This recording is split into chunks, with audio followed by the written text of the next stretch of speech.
Welcome. We continue in Parshas Korach, Korach's rebellion against Moshe Rabbeinu. We are in the second reading. We are in Bamidbar 16, verse 14. Af loy el eretz zvas cholavu dvash. So Moshe is trying to bring peace to Korach and his company. You want to give him a booklet? Want to give Shimon Leib a booklet? Second reading. Even to the land of milk and honey. Have you, son, you've not brought us there. Nor have you given us the inheritance of the land, of the fields, the kerem and the vineyards.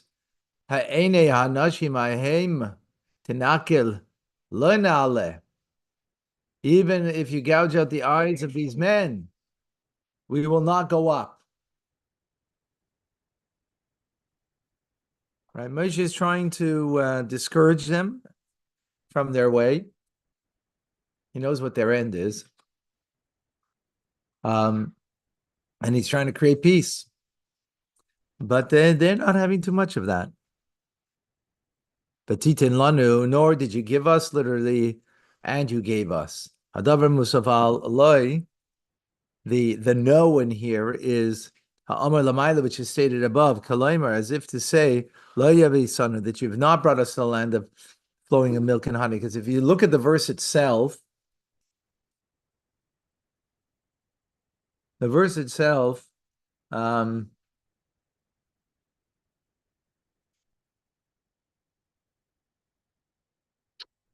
say no, it says that you brought us. So it's going two verses earlier, which says loy na'aleh, that you didn't bring us up. We won't go up. And you didn't give to us a heritage of a field or a vineyard. You said to us, that you're going to bring us up from the affliction of Egypt, to the good land. So you took us out from there. But you didn't bring us the land of milk and honey. But you decreed upon us to put us to death in the wilderness. Right, last week's parsha with the spies. You said to us, that in this wilderness your carcasses are going to drop. You're going to die here. Right? It'll be over the 40 years. It won't be all at once, but you're going to die here. Next Rashi, even if you put out the eyes of these men, even if you send someone to put out our eyes, if we do not go up with you, we will not go up with you. In other words, if you're gonna, it's Rambam. Here's the beginning is Chumash. I need to look for Monday.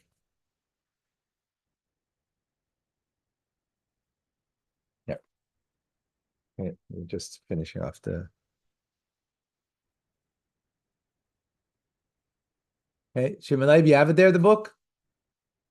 Yeah? Yeah, you have where we are? The beginning. Yeah. Verse 14.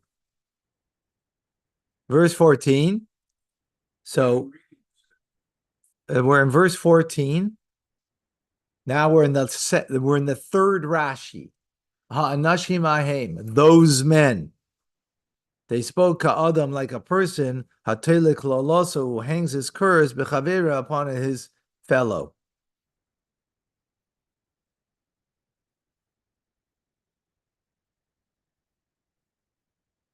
In other words, Rashi means those men doesn't refer to the people as a whole or to the elders who accompanied Moshe. Rather, to those men, Das Vavira meant themselves. One doesn't speak directly about something bad occurring to himself, so therefore,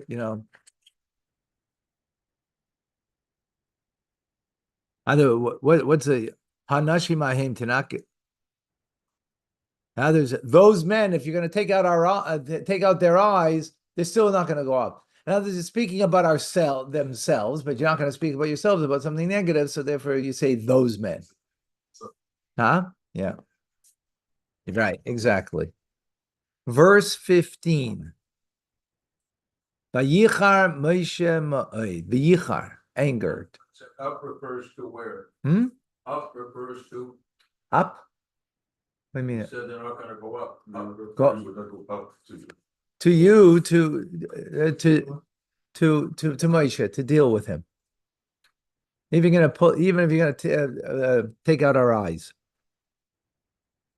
Vayichar, anger, distress. To Moshe, Ma'od, very distressed. But Yomer El Hashem, and he said to Hashem, Al Teifein, do not turn El Chosam to their offering. Loi Chamor Echad Mehem Nasasi, not one donkey of theirs did I take. Loi Haraisi as Echad Mehem, I didn't harm, I didn't do bad, the word Ra, to one of them. Rashi, Vayichar in 15. Rashi in 15. Vayichar la Moshe Ma'od. Literally means Moshe was greatly incensed. He was very angered. Nitzar ad Ma'od. He was distressed greatly.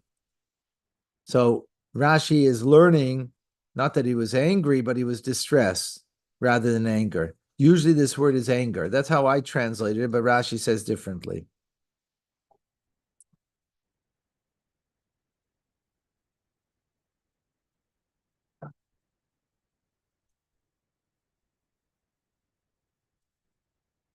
Al tefin el min chosam. So now he turns to God and he says, don't accept their offering. The pshuta, according to the simple meaning, this means hakteris, the incense, shehem akrim lefenecha mochar, that they're going to bring before you tomorrow. Al tefin aleim, do not turn to it, and others don't accept it, God. That's the simple meaning, umidrash, right? But the midrash explanation. Amar Moshe said, Yedeani, I know sheyesh lehem chile between the tzibor, that they have a portion of the continual offering that is of the public offering. Why do they have a portion of it?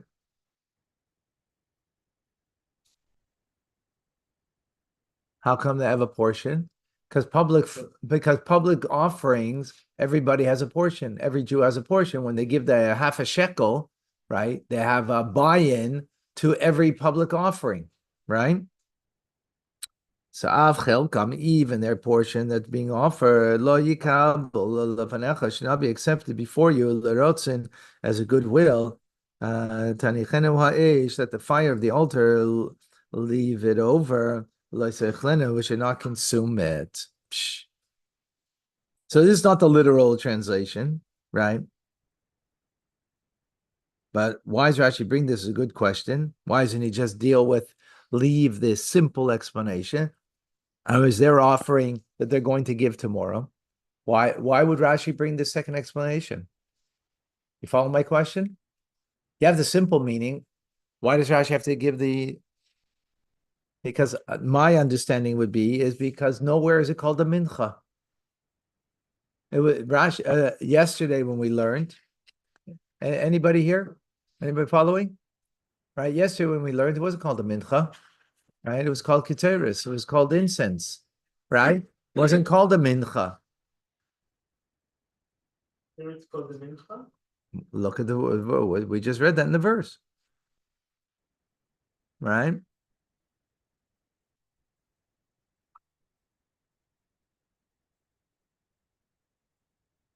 Let me just take a look. Confirm what I just said. Yeah, keteris it's called. It's called incense, a fire offering, but not a mincha anywhere. Now all of a sudden it's called a mincha. Mincha is part of the the public offering. So therefore, that's my understanding.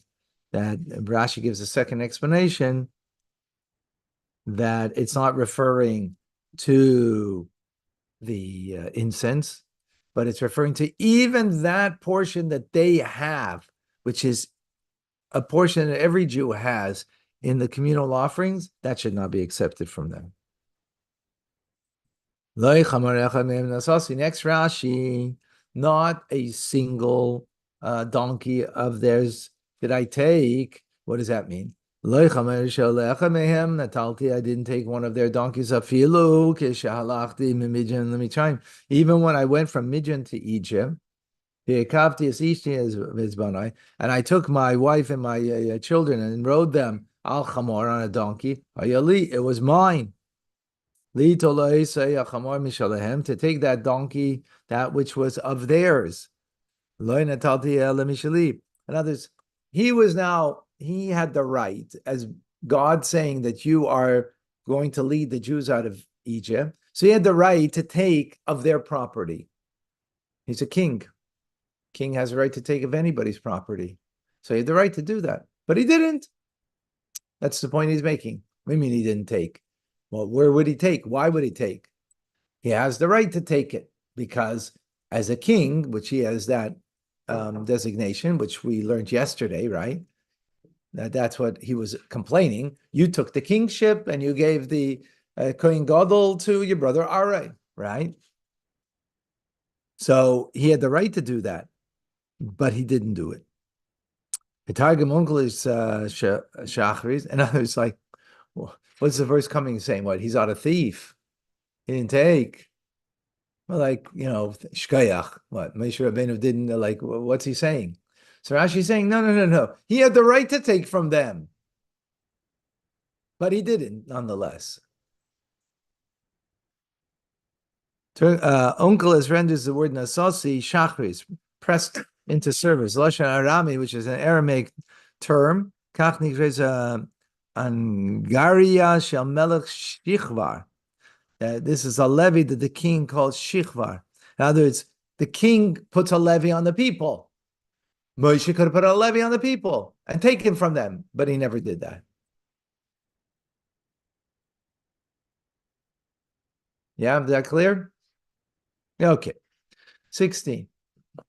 So that's what Moshe says to Hashem. Now turns around and Moshe he says El Korach. He says Ata, you, Chol Adascha, and your entire congregation, Hoya Lifnei Hashem, should be before God. Ata, Behem, you and them, the Aaron Machar, and Aaron tomorrow. Behem, Adascha, meaning your company, your congregation, the people that are with you. 17.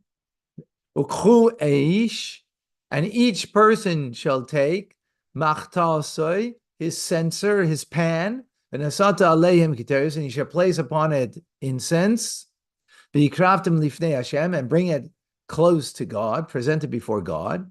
Ish machtasoi, each person his fire pan, chamishim masayim machtes, 250, because it's 250 of you, pans, ata, you, Aaron, each machtasei, each person with their pan.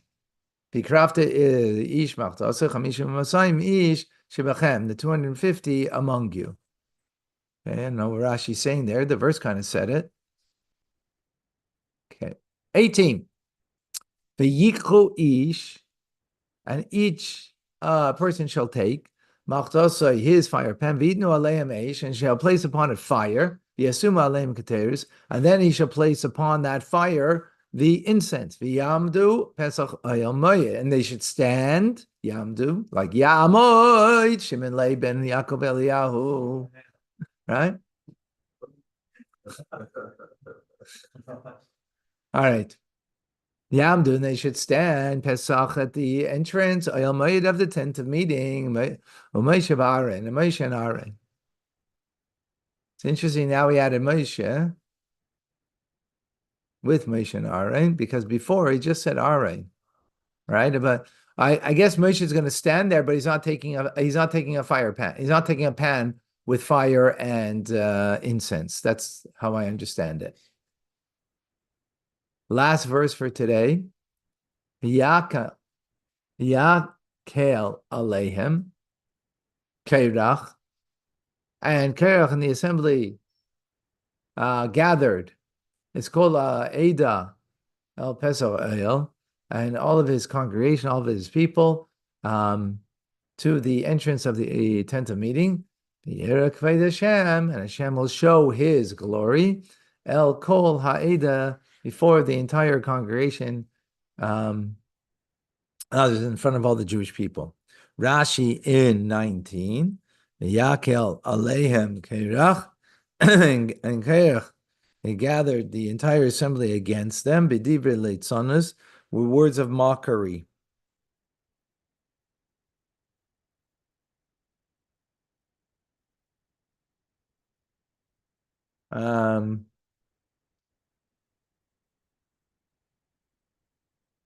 So this is now not what they should do, but this is what they did now. Korach assembled all the congregation. So Kol Alayla, the entire night, Hahu, Halach Eitzel Shvatim, he went to the various tribes, Korach, Opita Isam, and he tried to, and he convinced them. He said, are you under the impression that I am only concerned for myself? I only care about myself. I care for all of you. These Moshe and Aaron, they come and take all of the great positions. Loya Malchus, he is the king. And to his brother, he gave the priesthood. He went on saying, kulam, until they were all convinced. Wow. The Yira Kved Hashem, and the glory of Hashem appeared. Baba Madanan, it came in a pillar of cloud.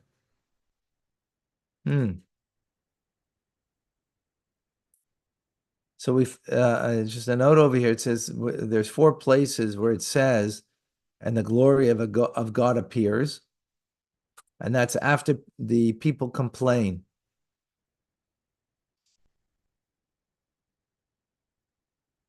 In other words,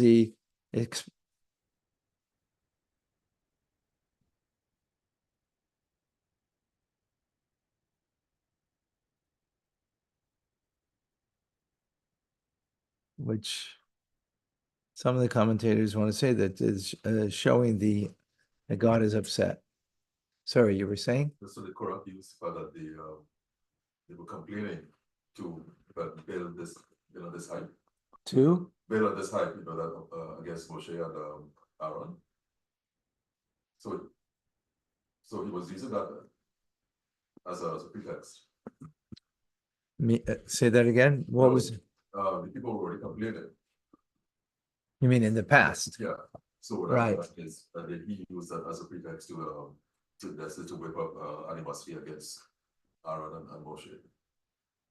Or he had his own ulterior motive.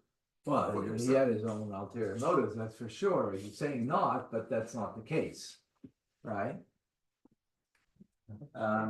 There's explanation over here. The 250 men, they were innocent in a sense.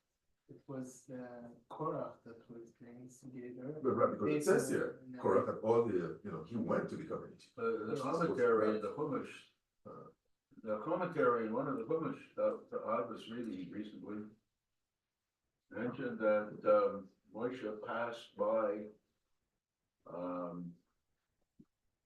some parts of Korach and his family and appointed another, I can't remember who person, to be priest. Yeah, that was yesterday's phone. Was that yesterday? Yeah. Yeah, that's what Was pretty. That's what ticked him off. Yeah, Korach was pretty angry about that. Right. Because his A father, little bit like his life- father was the second oldest after Amram, Right, and therefore he felt that, you know, the honor came to him and not to Elitzur or whatever, I forget, to whoever Right. got the honor to be the head of the Kahatis, right? right. So that ticked them off. I'm just looking for, I don't know what, I don't know where's my commentary from the Rebbe. Or maybe it's at my table. Hold on. Give me a second, let me find it.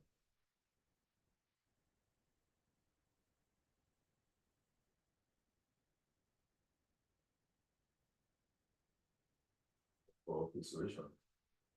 Yes.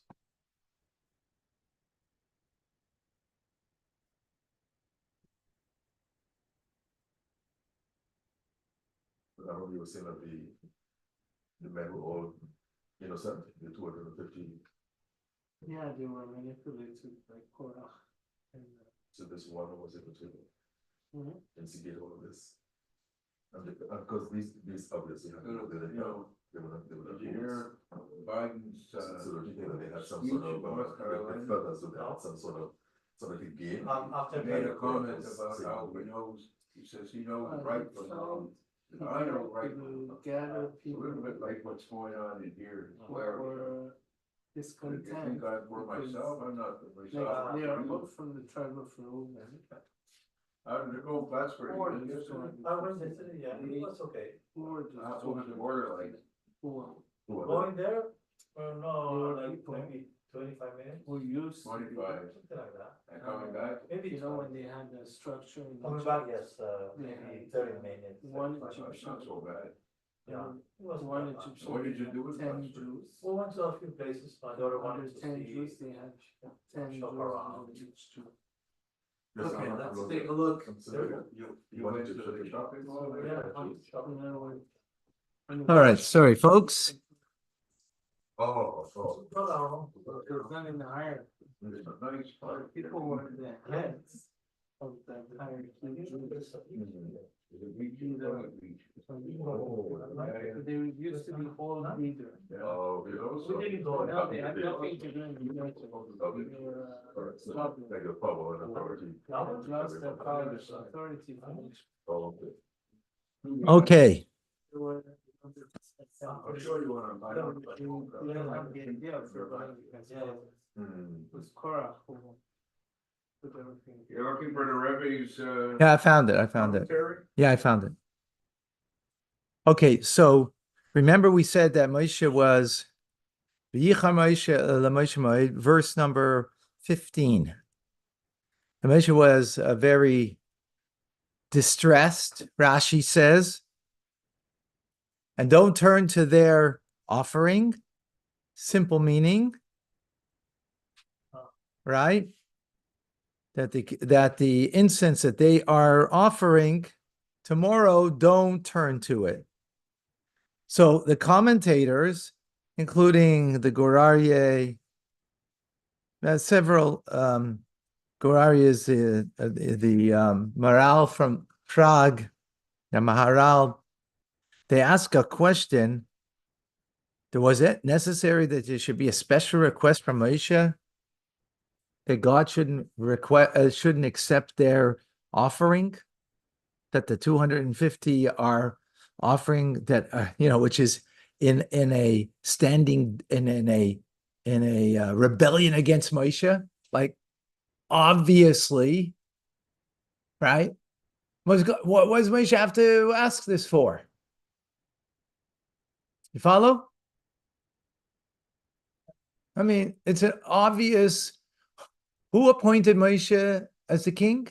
God did. Who appointed Aaron as Kohen Gadol? God did, right? This is a rebellion, not against them, as Moshe said, it's against God, right? So Moshe has to now come and say, don't turn to their offering. By the way, with that, then we can understand why he had to give the second explanation, right? That it was about even their mincha, the public offering, don't even turn to that portion that they have because they have a chetzi shekel, right? That we can understand now why you needed a second explanation. Because what's he asking? I mean, obviously.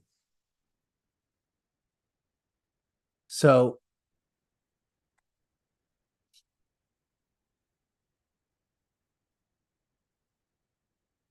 the answer, Rashi, is there very exacting in his words, the Rebbe says. He doesn't say don't turn to their offering. He says don't turn to them, to the people, right? To those people. Obviously, it's understood itself that the ketoris, the incense, is not something that God is going to, right, is going to accept, because we're talking about something that is, in a rebellion. The chiddush over here in Moshe's request: don't turn to their mincha, to their offering.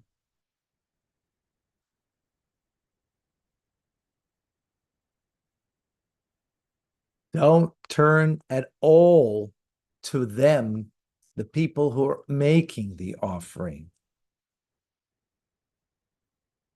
They should be punished on the fact that they are rebelling against God and that they are including themselves in the rebellion of Korach.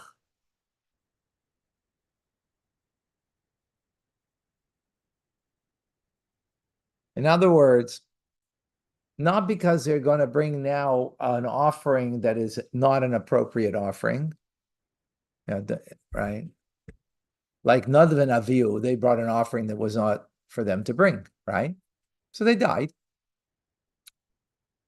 It wasn't about them, it was about what they did. Here he's saying, no, it's about them, not about what they're doing. Right? What's them? They're rebelling. So that's what he's saying.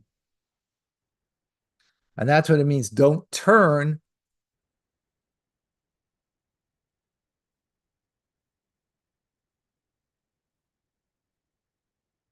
You don't embrace their ideas. Don't embrace them. Right. Others, sometimes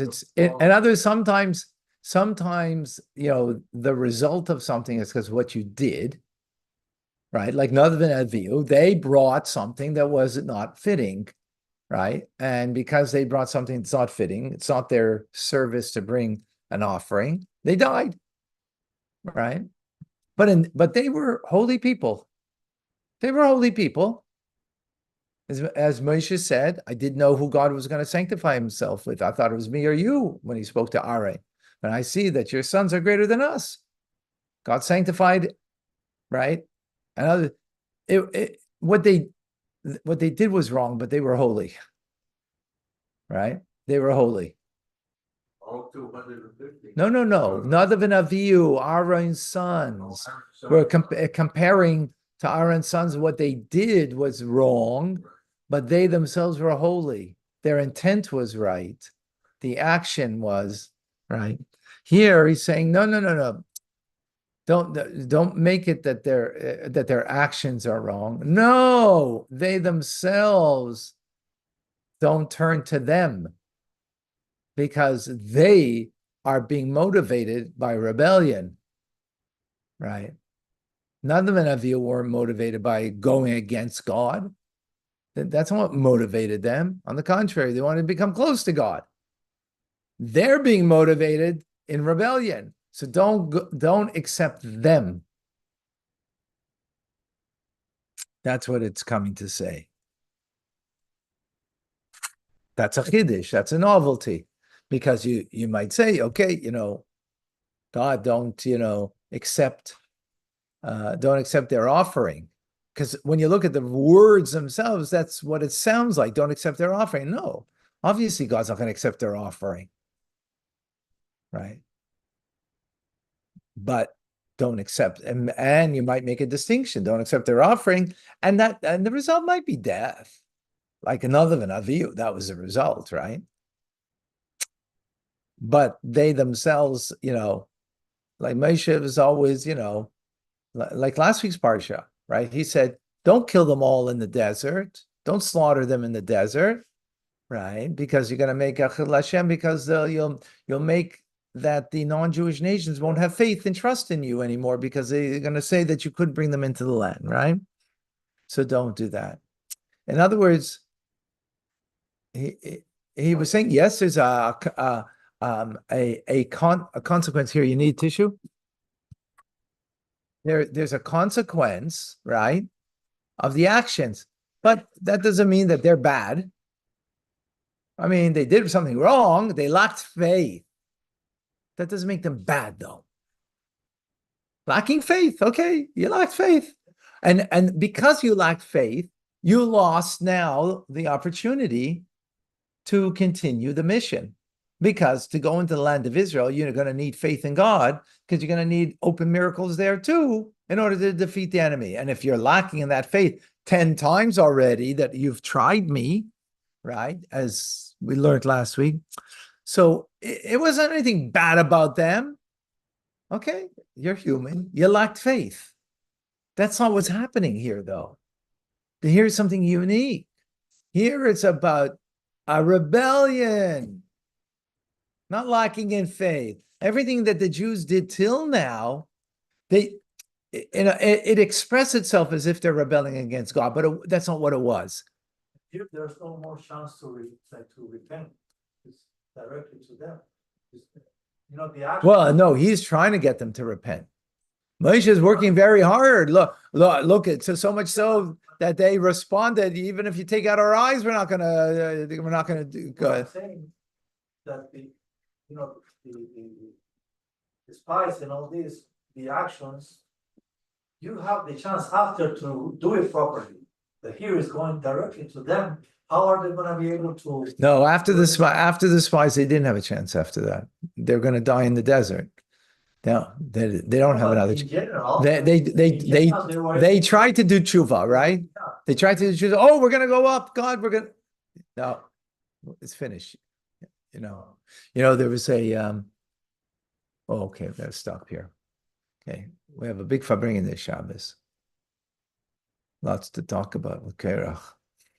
All right.